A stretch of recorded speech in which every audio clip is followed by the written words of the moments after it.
been buying all these pie crusts and stuff, and none of those even Pillsbury seem to satisfy them.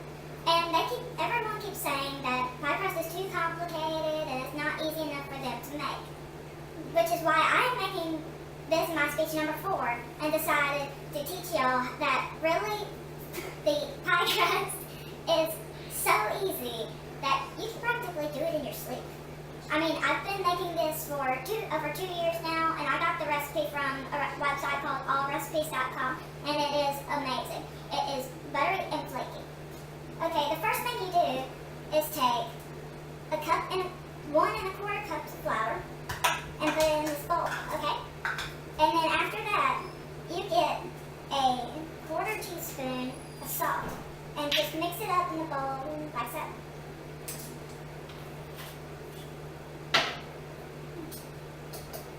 After that, you put the butter in there. It's just regular margarine. It's a 1/2 cup margarine. I like to let it sit so that it'll be soft enough for you to blend it. Of course, normally I wouldn't blend anything with a blender, because, well, the blender doesn't seem to really do anything for it. That is why I always knead it with my hands. Of course, before you do anything like that, that's why you wash your hands and you, of course, make sure your hair is tied back. Because nobody wants a bunch of germs and hair in their food. Okay? The next thing you do is that you slowly put in a 1/4 cup of water so that it'll be moist enough to form a dough.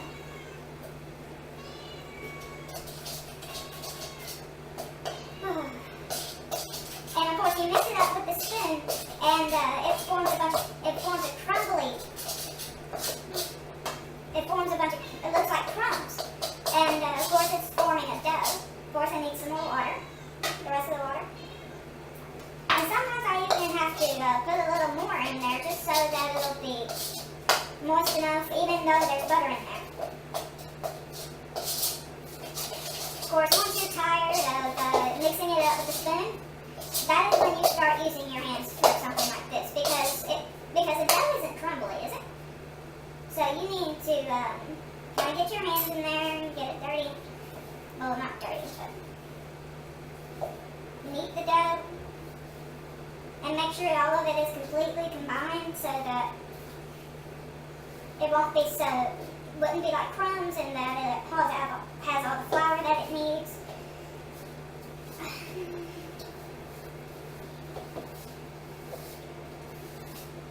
See, there is nothing left in the bowl. Put that there for now. Anyway, there is this bit of dough, and I have covered this entire counter with plastic wrap. It makes things so much easier to clean up, because even wax paper, it moves around and everything, but this plastic wrap sure doesn't. Anyway, it's always good to pat it down as flat as you can first. Since this is plastic wrap, it won't stick. But still, I have to use this flour so that it won't stick to this rolling pin. You need to roll it as flat as you can.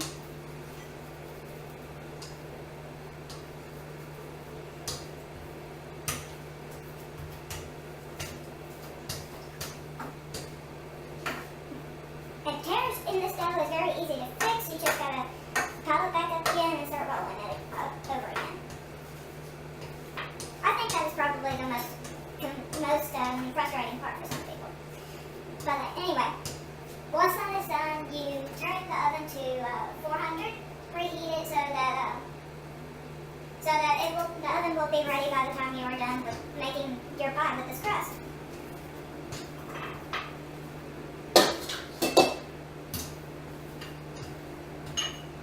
Of course, here is my baking pan and my vegetable oil. Always spray the pan before you put the dough in there, just so that it doesn't stick so much. Anyway, you take some of it and you put it at the bottom first, and then you stick it to the sides and such, so that the entire pan is covered enough so that the filling won't come spilling out.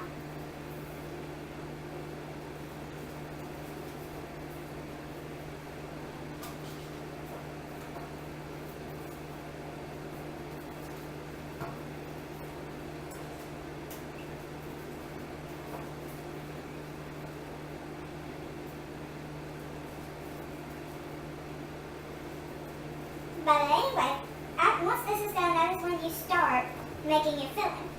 Of course, whenever I make filling, it's normally blackberry filling or dewberry filling. All of these blackberries that I use, I normally pick from my own backyard or down the road.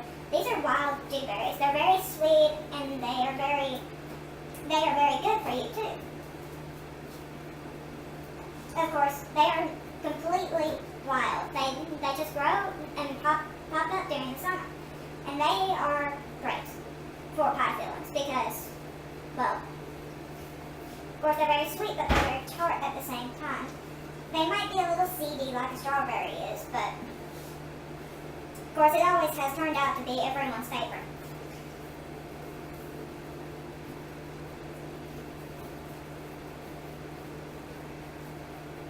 Anyway, put that to the side for now. This is my bag of blackberries and dewberries. Then we just shake it all up. So that it's all good and even.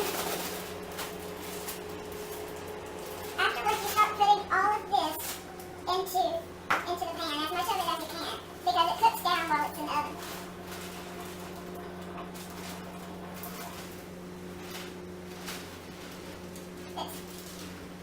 Gotta even out. Apparently, this was a little bit too much. This expected a lot less than I expected, but that's all right. That is just enough. That is just more for another pie next time, right? Okay, perfect. So all of these blackberries fit into this pan here, and there's just this tiny bit of dough left that you can put on top of it, maybe.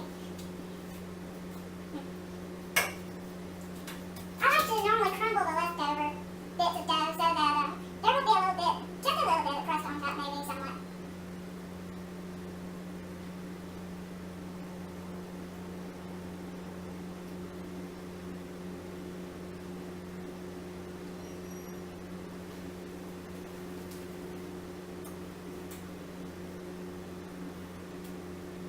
Next, I've always put a little bit of sugar on top of it, just a little sprinkle.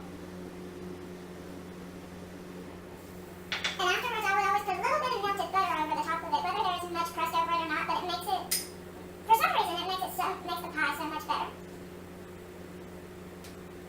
And it also makes the edges very crispy and buttery, which is the best quality you can have out of a crust.